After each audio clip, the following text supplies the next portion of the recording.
ಯಾದಗಿರಿ ಜಿಲ್ಲೆಯ ಸುರಪುರ ತಾಲೂಕಿನ ಹಸನಾಪುರ ಗ್ರಾಮದಲ್ಲಿಂದು ಡಾಕ್ಟರ್ ಮುಕುಂದ ಯನಗುಂಟಿರವರ ನೇತೃತ್ವದಲ್ಲಿ ತಕ್ಷಶಿಲಾ ಇಂಟರ್ನ್ಯಾಷನಲ್ ಸ್ಕೂಲ್ ಉದ್ಘಾಟನಾ ಕಾರ್ಯಕ್ರಮ ಹಮ್ಮಿಕೊಳ್ಳಲಾಗಿತ್ತು. ಈ ಉದ್ಘಾಟನೆಯನ್ನು ಹೊಸದುರ್ಗದ ಭಗೀರಥ ಪೀಠದ ಮಹಾಸ್ವಾಮಿಗಳಾದ ಶ್ರೀ ಶ್ರೀ ಪುರುಷೋತ್ತಮಾನಂದ ಪುರಿ ಮಹಾಸ್ವಾಮಿಗಳು ಮತ್ತು ತಿಂತಣಿ ಬ್ರಿಡ್ಜ್ ಕನಕದ ಪೀಠ ಮಹಾಸ್ವಾಮಿಗಳಾದಂಥ ಶ್ರೀ ಸಿದ್ದರಾಮಾನಂದ ಪುರಿ ಸ್ವಾಮಿಗಳು, ಸನ್ಮಾನ್ಯ ಶ್ರೀ ಗುರುರಾಜ್ ಕರಜಗಿ ಶಿಕ್ಷಣ ತಜ್ಞರು ಬೆಂಗಳೂರು ಹಾಗೂ ಇನ್ನು ಮಠಾಧೀಶರು ಮಹಾಸ್ವಾಮಿಗಳಿಂದ ರಿಬ್ಬನ್ ಕಟ್ ಮಾಡೋದ್ರ ಮೂಲಕ ಉದ್ಘಾಟನೆಯನ್ನು ಮಾಡಿದ್ರು. ಈ ಕಾರ್ಯಕ್ರಮವನ್ನು ಜ್ಯೋತಿ ಬೆಳಗಿಸಿ ವಿವಿಧ ತಾಲೂಕಿನಿಂದ ಆಗಮಿಸಿದಂಥ ಮಹಾಸ್ವಾಮಿಗಳಿಗೆ ಸನ್ಮಾನವನ್ನ ಮಾಡಿ ತಕ್ಷಶಿಲಾ ಇಂಟರ್ನ್ಯಾಷನಲ್ ಸ್ಕೂಲ್ ಮಹತ್ವದ ಕುರಿತು ಗ್ರಾಮಸ್ಥರಲ್ಲಿ ಸವಿಸ್ತಾರವಾಗಿ ವಿವರಿಸಲಾಯಿತು. ಈ ಕಾರ್ಯಕ್ರಮದಲ್ಲಿ ಡಾಕ್ಟರ್ ಮುಕುಂದ ಯನಗುಂಟಿ, ಸನ್ಮಾನ್ಯ ಅಂಬಿಕಾ ಮುಕುಂದ ಯನಗುಂಟಿ ಹಾಗೂ ಸುತ್ತಮುತ್ತಲಿನ ಗ್ರಾಮಗಳಿಂದ ಆಗಮಿಸಿದ ಶಾಲೆಯ ಶಿಕ್ಷಕರು, ಗಣ್ಯರು ಭಾಗಿಯಾಗಿದ್ದರು.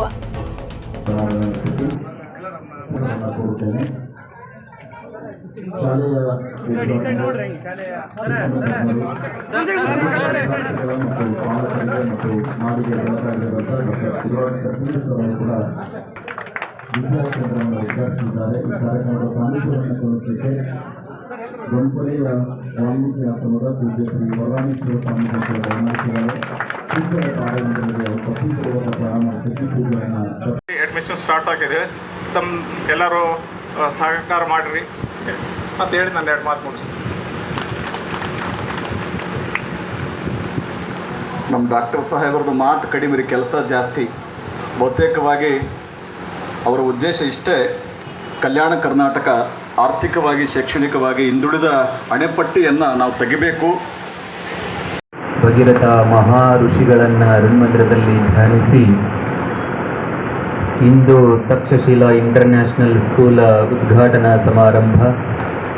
ಬಹುತೇಕವಾಗಿ ಯಾದಗಿರಿಯ ಜಿಲ್ಲೆ ನಮ್ಮ ಸುರಪುರ ತಾಲೂಕು ಹೇಗಿದೆ ಅಂತಂದರೆ, ನಮ್ಮ ಗುರುರಾಜ ಕರ್ಜಗಿ ಅವರು ಬಹಳ ಸುಂದರವಾಗಿ ಹೇಳಿದರು, ಹಿಂದುಳಿದಿಲ್ಲ ಅನ್ನಕ್ಕೆ ಹೋಗ್ಬೇಡ್ರಿ, ಇದು ಮುಂದೆ ಬಂದಿದೆ ಅಂತ. ಸಂತೋಷ.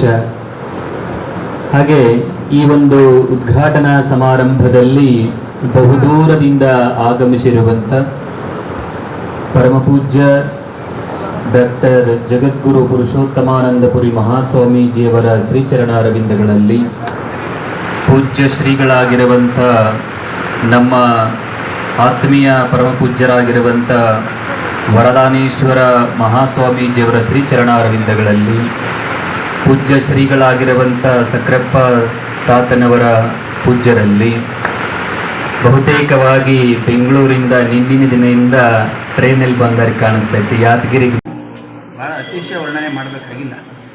ನನಗೆ ಕಲ್ಯಾಣ ಕರ್ನಾಟಕದ ಪ್ರತಿಯೊಂದು ಜಿಲ್ಲೆಯಲ್ಲೂ ಕೂಡ ಮಾಡಬೇಕು ಒಂದು ಶಾಲೆ ಅಂತ ಆಸೆ. ಈಗಾಗಲೇ ನಮ್ಮದು ಜೇವರ್ಗಿಯಲ್ಲಿ ಒಂದು ಶಾಲೆ ಇದೆ, ಕಲಬುರಗಿಯಲ್ಲಿ ಒಂದು ಶಾಲೆ ಇದೆ, ಹಾಗೆ ಬಿಜಾಪುರ ಜಿಲ್ಲೆ ಮುದ್ದೇಬಿಹಾಳದಲ್ಲಿ ಒಂದು ಶಾಲೆ ಇದೆ, ಎಲ್ಲ ಕಡೆ ಇದ್ದಾವೆ. ಕೊಡೇಕಲ್ಲಲ್ಲಿ ಒಂದು ಶಾಲೆ ಇದೆ. ಹಾಗೆ ಇಲ್ಲಿ ಮಾಡಬೇಕು ಅಂತ ನನಗೆ ಅನುಕೂಲ ಆದದ್ದು ಅಂದರೆ ಡಾಕ್ಟ್ರ್ ಮಾತಿಗೆ ಹೇಗಿದೆ ನೋಡಿ, ಒಂದು ನನ್ನ ನಂಬಿಕೆ ಇದೆ. ನಂಬಿಕೆ ಎಲ್ಲ ಗೊತ್ತಿಲ್ಲ, ಯಾವುದಾದ್ರೂ ವಿಷಯದಲ್ಲಿ ನಿಮ್ಗೆ ಖಚಿತವಾದ ನಂಬಿಕೆ ಇದ್ದರೆ ಭಗವಂತ ನಿಮ್ಮ ಜೊತೆಗಿರ್ತಾರೆ. ಅವ್ರಿಗೊಂದು ನಂಬಿಕೆ ಇತ್ತು, ಒಳ್ಳೆ ಶಾಲೆ ಮಾಡಬೇಕು ಅಂತ ಇತ್ತು. ಆ ನಂಬಿಕೆ ಇದ್ದಾಗ ಎಲ್ಲ ಸೇರ್ಕೊಂಡ್ಬರುತ್ತೆ. ಅದು ನಾನು ಅದಕ್ಕೋಸ್ಕರ ಬಂದದ್ದು. ಅವರು ಇರುವಂಥ ನೋಡಿದ್ದೇನೆ ಮೊದಲು. ಸಾಕಷ್ಟು ಜನ ಬರ್ತಾರೆ ಶಾಲೆ ಮಾಡ್ತೀವಿ ಬನ್ನಿ ಅಂಥೇಳಿ. ಆದರೆ ಕಣ್ಣಲ್ಲಿ ಅದು ಉತ್ಸಾಹ ಕಾಣಿಸೋಲ್ಲ ಕೆಲವರಿಗೆ. ಅದು ಬಿಸ್ನೆಸ್ ಅಂತ ಮಾಡೋಕ್ಕೆ ಹೋಗ್ತಾರೆ ಕೆಲವರು. ಶಾಲೆ ಮಾಡೋದು ದುಡ್ಡು ಬರುತ್ತೆ ಅಂತ. ಅವ್ರಿಗೇನು ದುಡ್ಡು ಬರೋಲ್ಲ. ಹೇಳ್ತೀನಿ ಕೇಳಿ, ಹೇಳಿದ್ದೀನಿ ಮೊದಲು ಹೇಳಿದ್ದೀನಿ ನಾನು, ಶಾಲೆಯಿಂದ ಏನು ದುಡ್ಡು ಬರೋಲ್ಲ, ಕೈಯಿಂದ ಹಾಕೋದೇ ಅದು. ಆದರೆ ಕೆಲವರು ಭ್ರಮೆ ಇದೆ, ಶಾಲೆ ಕಟ್ಟಿ ದುಡ್ಡು ಮಾಡ್ತಾರೆ ಅಂತ. ಅದಕ್ಕೆ ಶಾಲೆಯನ್ನು ಪ್ರೀತಿಯಿಂದ ಕಟ್ಟಿದವರು ಇದ್ದಾರೆ. ಅದಕ್ಕೆ ಅವ್ರು ಬಂದಾಗ, ಅಂಬಿಕಾರವರು ಮತ್ತು ಮುಕುಂದವರು ಬಂದಾಗ ನನಗನ್ನಿಸ್ತು, ಇವರು ತರುಣರಿದ್ದಾರೆ, ಸಣ್ಣ ವಯಸ್ಸಿನವರಿದ್ದಾರೆ, ಮಾಡಬೇಕು ಅಂತ ಹಠ ತೊಟ್ಟಿದ್ದಾರೆ, ಖಂಡಿತ ಮಾಡ್ಬೋದು ಅನ್ನಿಸ್ತು. ಅವರ ನಂಬಿಕೆ ಬಂತು ನನಗೆ. ಅದಕ್ಕೆ ಬರ್ತೀನಿ ಅಂತ ಹೇಳ್ತೀನಿ. ಇದ್ರ ಬರ್ತಿರಲಿಲ್ಲ ನಾನು, ಖಂಡಿತ ಬರ್ತಿರಲಿಲ್ಲ. ಯಾಕಂದರೆ ನಿಜವಾಗ್ಲೂ ಶಾಲೆ ಮಾಡೋದು 3-4 ಜನ ತಯಾರಿರ್ತಾರೆ. ಒಂದು ದೊಡ್ಡ ದೊಡ್ಡ ರಾಜಕಾರಣಿಗಳಿರ್ತಾರೆ, ಅವ್ರು ದುಡ್ಡು ಎಲ್ಲಿ ಇಡಬೇಕು ಅಂತ ಗೊತ್ತಾಗಲ್ಲ, ಅದಕ್ಕೆ ಅವರೊಂದು ಶಾಲೆ ಮಾಡ್ತಾರೆ. ಇನ್ನು ಕೆಲವರು ನಮ್ಮ ವಿರೋಧಿ ಪಕ್ಷದವ್ರು ಕಟ್ಟಿದ ನಾನು ಕಟ್ಟಬೇಕು ಅಂತ ಬಂದವ್ರು ಬರ್ತಾರೆ.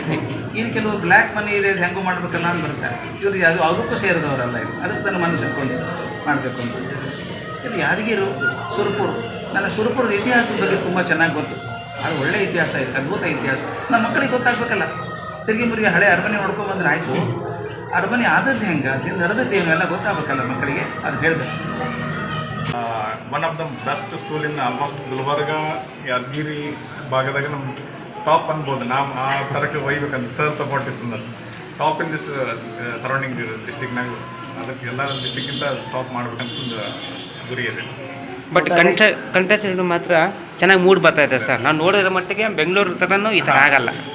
ಈಗ ಈಗಾಗಲೇ ಸರ್ ಹೇಳಿದರು, ಇದು ಶೂರರ ನಾಡು, ಇತಿಹಾಸಗಳು ಅಂತ ನಾಡು ಯಾವಾಗಲೂ ಆದ. ಈ ಶೂರರ ನಾಡಿನಲ್ಲಿ ಶಿಕ್ಷಣ ಕ್ರಾಂತಿ ಆಗೋದೇನು ದೊಡ್ಡ ವಿಚಾರ ಅಲ್ಲ ಅನ್ನೋದೊಂದು ಸರಳತೆಯಿಂದ ಅಂಥ ಒಂದು ವೈದ್ಯರೇ ಈ ಒಂದು ಕ್ರಾಂತಿಗೆ ಹಾಕಿವಿ. ಅದಕ್ಕಾಗಿ ಇದು ಏನು ಸರ್ ಸಪೋರ್ಟ್ ಇದ್ರೆ ಏನಾದರೂ ಮಾಡೋಣ 24/7. ಯಾಕಂದರೆ ಕಿತ್ತೂರು ರಾಣಿ ಚೆನ್ನಮ್ಮನ ಒಂದು ಉಳಿಸೋ ಸರಿಗೆ 300 ಬೇಡರ ಪಡೆಗೆ ಕಳಿಸಿದಂಥ ನಾಡು ಇದು. ವರದಿ ಪರಮಾತ್ಮ, ನ್ಯೂಸ್ 24 ಕನ್ನಡ, ಯಾದಗಿರಿ.